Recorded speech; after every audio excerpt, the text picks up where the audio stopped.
Akhirnya pada tanggal 12 Desember itu saudara Billy ini posting di Facebooknya dia dicari seseorang yang mau bekerja apa saja.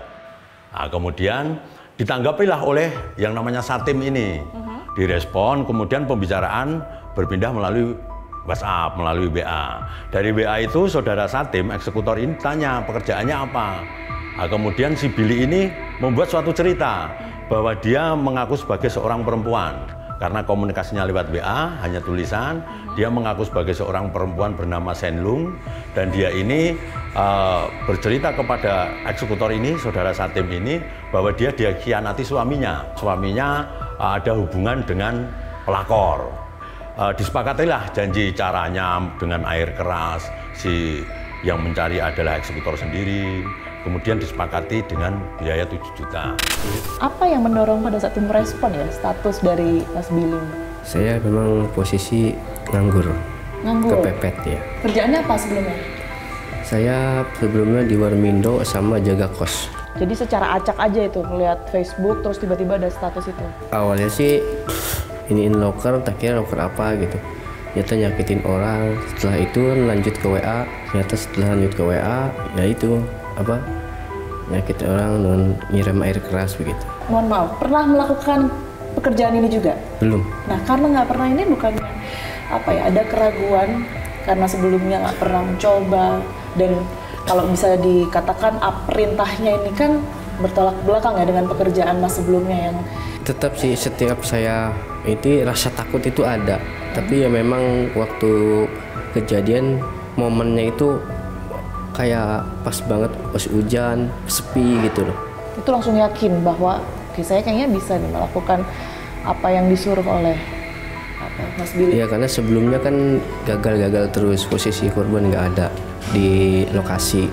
Dan ketika itu pun saya memang merasa takut sih. Apa yang ditakutkan? Ya takutnya kan saya ketahuan sama warga gitu, atau dikejar begitu. Apa yang dijanjikan oleh Mas Billy pada saat itu? Saya ditawari uang sekitar 7 juta. 7 juta. Angka itu keluar dari siapa? Dari Mas Billy. Waktu pemberian uang 1,6 juta yang diberikan selama 3 kali, itu untuk operasional, untuk beli jaket Gojek itu, kemudian untuk beli air keras, untuk biaya survei dia, itu aja ditaruh di suatu tempat sehingga dia tidak ketemu. Kemudian diberitahu lewat WA, uang saya taruh di tempat ini, di bungkus plastik ini, itu kemudian diambil, seperti itu. Bertolak belakang nggak apa yang Anda lakukan pada saat itu dengan hati nurani ya, sehingga mungkin ada selain ketakutan yang disebutkan, takut ketahuan itu tadi, tapi juga memikirkan bagaimana dampak terhadap korban. Saya juga dampak sama korban tak kira nggak separah ini, karena saya juga nggak pernah tahu yang namanya air keras gimana, nggak pernah tahu. Jadi carinya waktu itu di mana? Ya saya beli di daerah Malioboro, cuman pasnya saya lupa karena saya kan bukan orang sini. Bukan orang sini? Iya. Orang mana? Orang Jawa Barat. Orang Jawa Barat. Di sini berarti merantau? Iya. Sudah berapa lama? Kurang lebih 10 tahunan. 10 tahun ya, dengan pekerjaan yang tadi Anda sempat ceritakan itu? Ya serabutan sih. Serabutan? Ganti-ganti. Nggak tahu air keras itu seperti apa, jenisnya bagaimana, bahkan mungkin carinya di mana. Itu tempat informasinya dari mana kalau menjual air keras? Dari awal sih dari Billy gitu. Oh, betul Mas Billy. Berarti Mas Billy yang menginformasikan ya? Waktu itu saya cari di Google. Cari di Google aja? Waktu di toko yang saya bilang, dia bilang nggak ada. Terus tiba-tiba dia bilang, saya coba cari sendiri. Gitu. Dan ketemulah itu di tempat yang pada akhirnya dibeli? Iya. Udah dapat nih asam sulfatnya?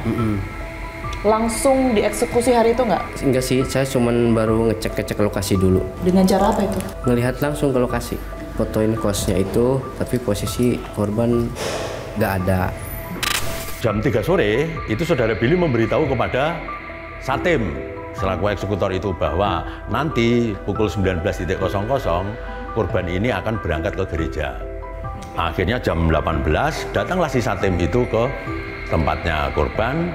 Kemudian karena itu kos putri, seolah-olah dia ini memakai baju Gojek, jaket Gojek itu, dan membawa bungkusan plastik seolah-olah mau ngantar makanan. Seragam ojek online begitu ya? Ya, betul. Kemudian pada saat sampai di kosnya korban, Kemudian ketok pintu, karena pintunya nggak dikunci, langsung dibuka oleh si eksekutor ini.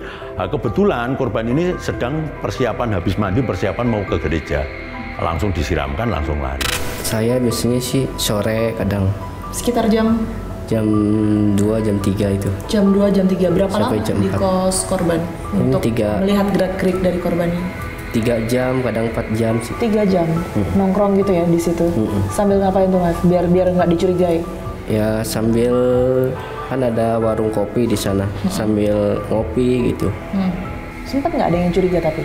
Mungkin dari kos atau dari warga sekitar? Enggak sih, soalnya kan itu saya nongkrongnya di Warmindo, di warkop itu. Jadi orang-orang di sana cuek-cuek aja? Iya, dikiranya saya warkop. Selanjutnya saya baru menggunakan jaket ojol. Pakai jaket ojol itu berarti di hari eksekusi aja? Sebelumnya. Sebelumnya? Dan hari eksekusi itu saya baru dikasih tahu sama Mas Billy. Dikasih tahu apa? Kalau korban sekarang posisi udah ada di lokasi. Mas Billy, informasi kalau korban ini ada di kos dari mana? Feeling aja Mbak. Feeling? Ya, karena kan itu tuh harusnya ibadah. Tanggal 24? Ya. Malam Natal ya berarti ya? Ya. Setelah dapat informasi 24 sore ya, itu ada di kos, langsung apa yang dilakukan oleh Mas Satim? Saya langsung ke sana karena kan dikasih posisi hujan, saya di sana berteduh dulu di dekat kos korban itu. Lalu saya juga dikasih tahu bahwa maghrib itu dia mau ibadah katanya. Di lokasi dari jam berapa? Sekitar jam setengah 5-an ya kurang. Setengah 5 sore ya? Iya. Oke, terus? Setelah itu dia mau maghrib mau ibadah katanya. Lalu saya lewat depan kos itu, kebetulan pintu gerbang itu kebuka. Dan kamar dia itu memang udah apa namanya, udah kebuka sedikit. Dan saat itulah saya langsung menyiramkan. Informasi kalau itu adalah kamar korban ini dari mana? Waktu sebelumnya kan saya pura-pura nganter ojol itu, terus dikasih tahu sama kamar sebelahnya itu. Setelah itu coba masuk langsung tepat di kamar korban. Berapa lama ada di kamar korban sampai akhirnya menyiram? Sebentar kok, cuman berapa menit langsung disiram. Mas Satim siram di bagian apa pada saat itu? Saya posisi nggak melihat bagian apa-apa karena saya pun merasa ketakutan gitu. Karena posisi pintu terbuka, saya langsung gini udah lari saya. Nggak melihat bagian apanya nggak. Karena saya pun gelasnya pun saya tinggal di sana juga. Apa yang Mas Satim dengar dan lihat pada saat itu, reaksi dari korban? Dia berteriak kayak kesakitan.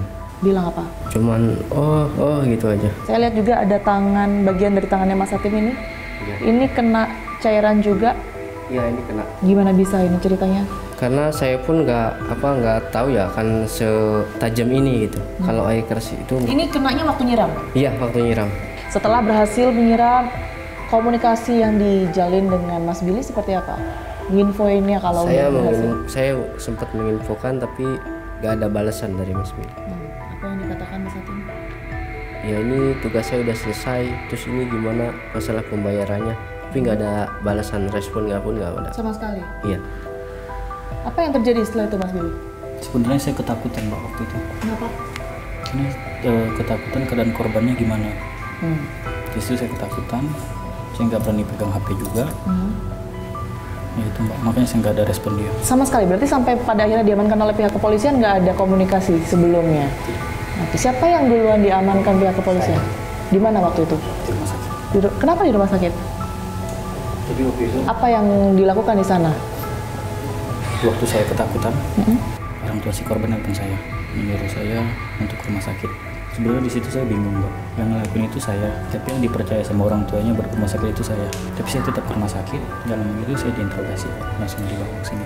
Kalau dari Mas Billy, tadi sempat ada momen Mas Billy ketemu sama orang tua tapi nggak menyampaikan apa-apa, mungkin waktunya yang terbatas. Kalau sekarang diberi kesempatan, mungkin bertemu langsung, ada yang ingin disampaikan? Mungkin kalau bisa, pengennya ketemu kedua belah pihak keluarga aja, buat saya harus tanggung jawab gimana. Makanya saya berharapnya kedua belah pihak keluarga bisa dipertemukan. Tapi Mas Billy tahu kan kalau kondisi dari korban saat ini sudah nggak mungkin lagi bisa beraktivitas seperti semula. Mengetahui hal itu, ada respon? Sedih Mbak. Itu aja? Nggak salah.